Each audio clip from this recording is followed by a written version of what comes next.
Chapter 1. Kaeron Lucian Deitas stood mere feet away from his target, a lion shifter who had pissed off Vanders Tarkin, also known as the Great White, because he was ruthless like a shark and racist as all hell, but he was one of the more powerful low-life crime bosses in this shithole of a city Kaeron was calling home nowadays. Arrydale, the home of the damned and worthless, where crime ran rampant and the cops were on somebody's payroll, just depended on which precinct. Look, man. You don't have to do this. Please, man, I've got a wife and kids, the shifter pleaded. Kaeron sighed. They always had a wife and kids. He had made the mistake once of asking one of his targets, "If you love your family so much, why risk it?" They had answered him with a sad smile that made Kaeron want to vomit and said, "I would never put my family in harm's way on purpose. I wasn't planning on being made. It wasn't supposed to go down like this. How stupid could these people be?" In his line of work, he'd seen it go down like this so many times, he couldn't believe it went any other way. Needless to say, he killed that moron without a second thought. Kaeron was juggling his newly commissioned atrium steel dagger. It was heavier than what he was used to, but that made little difference, especially when the two he had thrown at the shifter had severed muscle and tendon in both arms with ease, making them useless, and the Kyrian ashes he had dipped the blades in made shifting impossible. What does it feel like? The Kyrian blocking your transformation, I mean? Kaeron crooned. Kyrian was some real nasty work. It was illegal everywhere, even in Arrydale, where there was an endless supply of drugs going around that no one gave a shit about. Luckily, he knew a guy. "It fucking burns. How the fuck do you think it feels, you traitorous prick?" The man spat, slobber coating his jaw. It was uncanny how other shifters were able to sniff each other out. They were like fucking bloodhounds. Kaeron stopped juggling the dagger, the black blade glinting in the moonlight. He smiled to himself and, without another word, lunged, slitting the man's throat. The shifter tried to scream or speak, but the tidal wave of blood spewing from his mouth swallowed any of that up. Kaeron's job, however, was not yet done. Even as the shifter hit the earth, his supernatural healing failing to heal the wound that would normally not be fatal to beings like the shifter, if it weren't for the Kyrian blocking his magic. Kaeron still needed proof of death. A raindrop struck the side of his cheek, followed by a quick downpour. He sighed as the shifter's body finally stopped spasming, put the blade to his neck again, and began the tedious work of cutting off the shifter's head. Lillian Hearthstone's breathing was like fire in her lungs as she pushed herself to run faster. She had become used to the burn ever since she had escaped that obsessive man who had found out her secret and decided she would be his and bear his children once she turned 16, going so far as to try and lock her away, and had the gall to say he was doing her a favor. Her feet pounded against the wet cement, splashing in a puddle as she exited the alleyway and took a hard right. The sound of her pursuers gaining had her practically screaming at her legs to go faster. She should have killed the bastard when she had the chance. When her only friend at the prison of a mansion, Sebastian the butler, had drugged her guards and gotten her out. Run, Lillian. Run somewhere he will never find you. Run until you can't run anymore. Don't tell me where you're going. Don't tell anybody. I will come find you when I can. She shook the thought out her head as she turned into another alley. She needed to stay focused on the present, to deal with the werewolves who must have heard of the 35 million Vorks coin bounty that had been placed on her. She was wanted alive at least, though the thought did little to comfort her.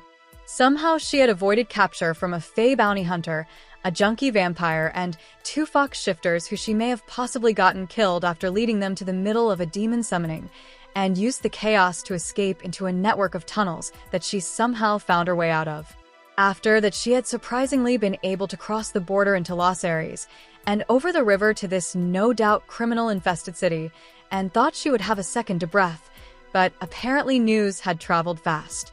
The night dwellers were out tonight, making for shelter, as the rain roared around them, and the few people who glanced her way, seeing she was being chased, made no effort to help her. Bastards. They were all bastards for ignoring her.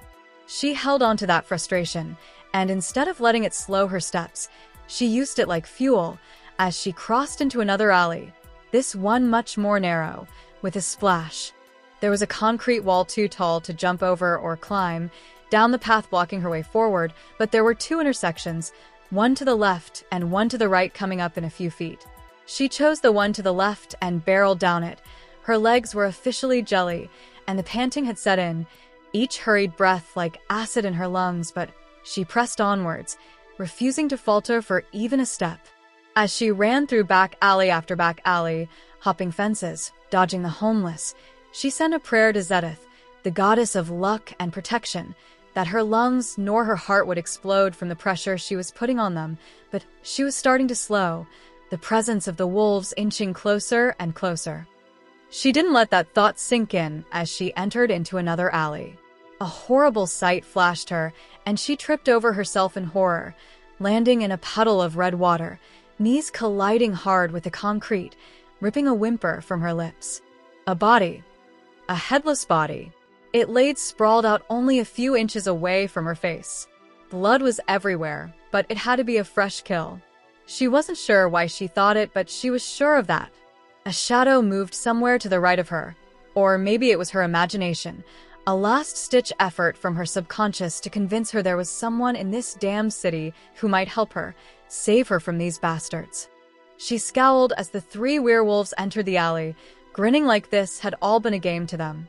"You're a fast one, little girl," one said sweetly. "Fuck you." She spat, trying to stand but failing. Her legs had enough. They felt like lead blocks, and her knees were screaming in agony from the fall. "Better watch that tongue, girl. They say you're wanted alive, not unharmed." Another snarled. "Who knows? Maybe we'll have a little bit of fun with you first. I love them younger and full of spirit."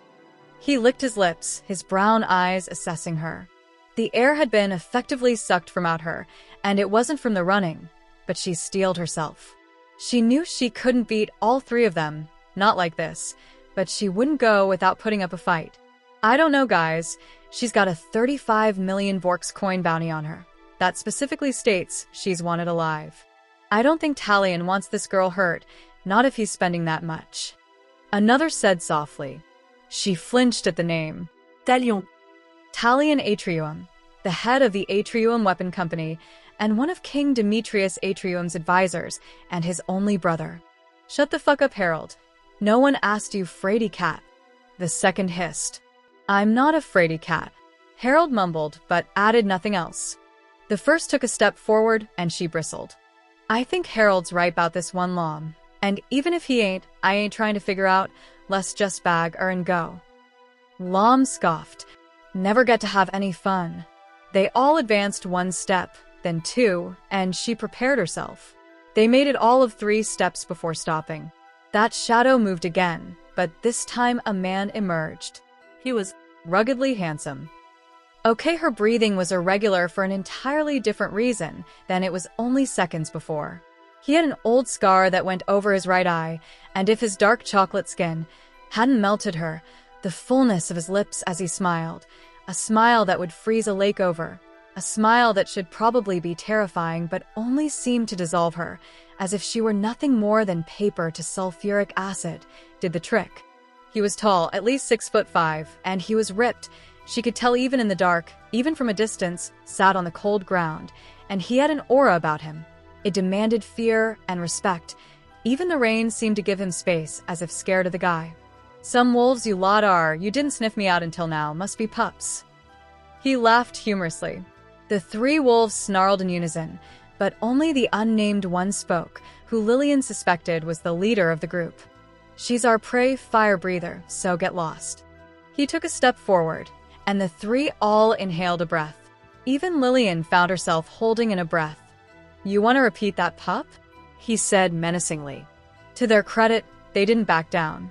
Lom spoke so quietly that even a few steps away, Lillian almost couldn't hear him over the pounding rain. "There's 3 of us. If we shift, no way could he take all us on." Her spine stiffened. He was right.